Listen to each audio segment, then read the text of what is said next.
Brown has tremendous structure for those who seek structured knowledge.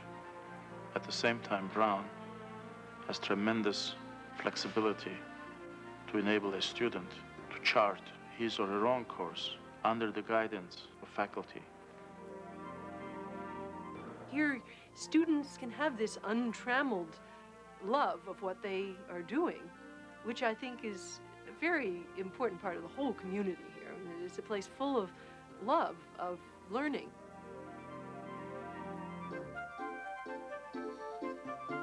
I think Brown really affords a student a tremendous chance to get involved with faculty one-on-one, to be involved with fellow students, to be involved in the undergraduate teaching process, and to do a lot more than textbook learning.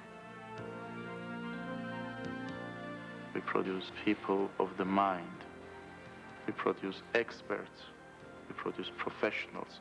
Above all else, we produce individuals. Now, on the one hand, Plato wants to say it's single-natured. And in the Phaedo, again and again, he says it's single-natured, meaning it's equality through and through, like a pure color sample of redness that's all saturated with red, so that when you hold it up, you see nothing else but pure equality. I really love these issues, and I look back at my papers that I wrote when I was in high school, and I was writing about the same issues, and I seem to be obsessed with certain problems. Now, what about that? Since he talks about, a lot of times he talks about the wise and the just and the sober and the brave as implying each other, and that there's a confluence of these virtues. Yeah. And so it might be the same sort of structure where that... They are very involved in their education. They really get in there and they ask themselves all the time, what am I learning this for? What does it do in my life? And that I really love.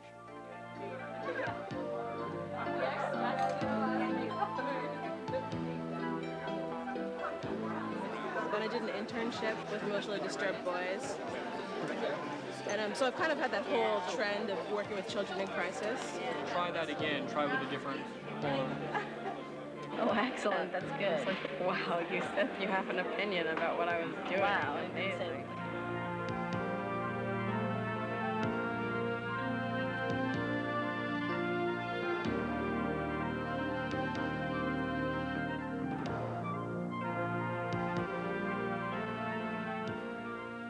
Mrs. X is an elderly lady who came in from a nursing home. Mrs. X had refused to eat. They tried to talk her into eating. They tried to talk I her teach because it's fun. I teach because I'm good at it. I teach because I believe that it's socially worthwhile.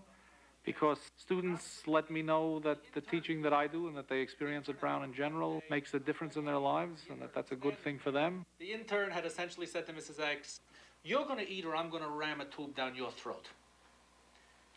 The next morning when they came in, Mrs. X is up and says to the resident, "I'll eat. Don't let that crazy lady near me." Is that a good save? Of course, I wouldn't deal with it the way the intern did, but maybe on No Sleep I would have. It worked. Well, yeah. Incidentally, was it a good save? It worked, but I really, I don't think it was a good save because, of course, it didn't preserve her autonomy, I don't think. In which case does the patient end up being more autonomous? In the case where she says, "I'm not going to eat," and lingers in the hospital and gets weak and ends up staying there for 6 months and dies, or patient is made to eat and goes home and gets to do whatever she wants with her life at home. First of all, the intern threatened the patient. I'm sorry, maybe they do, but I think that's wrong. For me, that's wrong. I cannot believe that. That's just wrong. From where I sit, as a mere undergraduate, the end goal that we're always going for is personhood. That's what we do everything with an eye to. He said naively. As a physician, that's what you do. You treat them as a whole person. My understanding of a place like Brown is to teach modes of analysis, is to teach methods of rigorous and systematic and careful thinking, is to teach ways of identifying important questions as distinct from giving correct answers.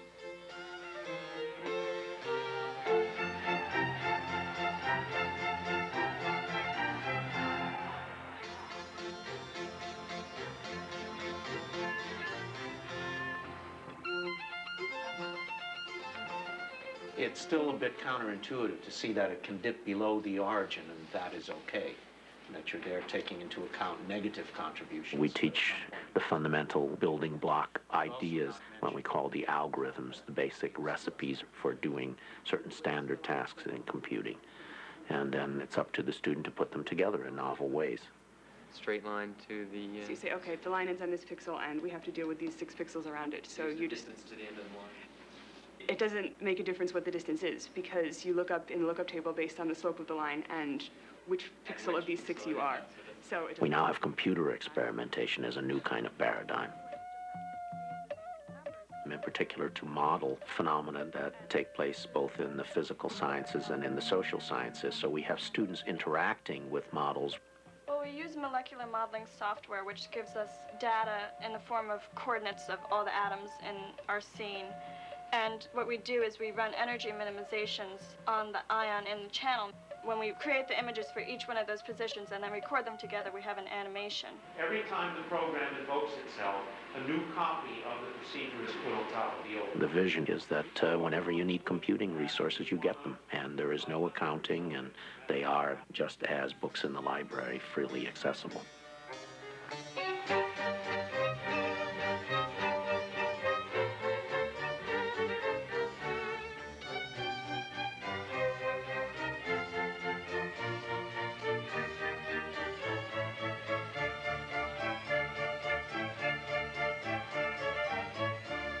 Now, for the first time, we'll be able to look at the nature and distribution of rock types on a surface such as the moon, which is one of my specialties, and be able to unravel some of the very complex crustal evolution problems that we haven't had a chance of looking at in the past. Basically, as fine a detail as you can resolve in an optical microscope, these little blobs of metal, and that's the light parts you see here.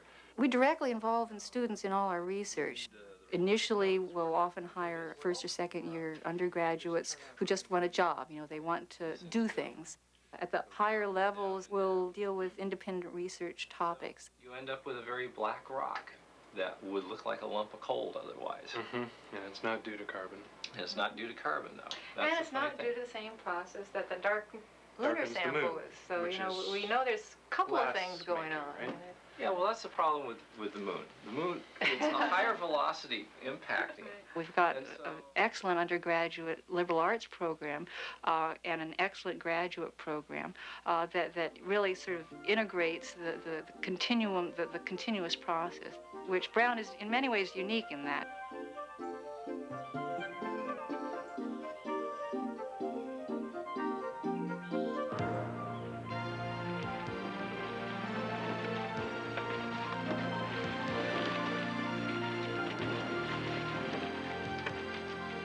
So you have two different images which are being looked at in a narrative which is basically a series of lyrics which have narrative function because they have to tell a story. My working definition of literature generally is a study in comparative humanity.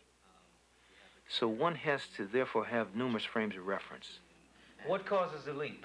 I think it's her realization that this is going to be the closest she gets to the Great Palace of Versailles. This is her Great Palace of Versailles, and if this is Versailles, then, you know, what's the Inquisition?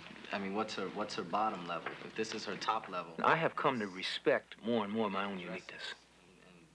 And therefore, I try to cultivate this in others because I think that that's the most important thing that one has to give. But I think that also is a way of facing reality and just being very real about life as opposed, not that dreams are bad, but that this is what you got. It's like a way out of no way. It's the whole way of dealing with what you've got because that's what you have to do. Who am I? Where did I come from? Where am I going? These are fundamental questions, and you're not going to get around them whether you're in astrophysics or anthropology or economics or literature class. The bottom line is still self-definition. And how do I create the parameters so that I participate in the refinements of who I am?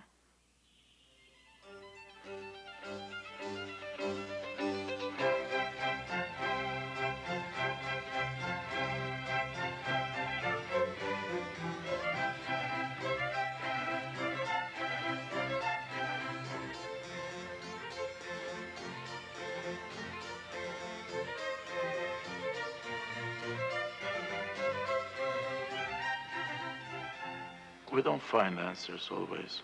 It's not always the result, the bottom line, that determines our humanity. It's the quest to find those answers. The process is as exhilarating as the result. That's what education is about.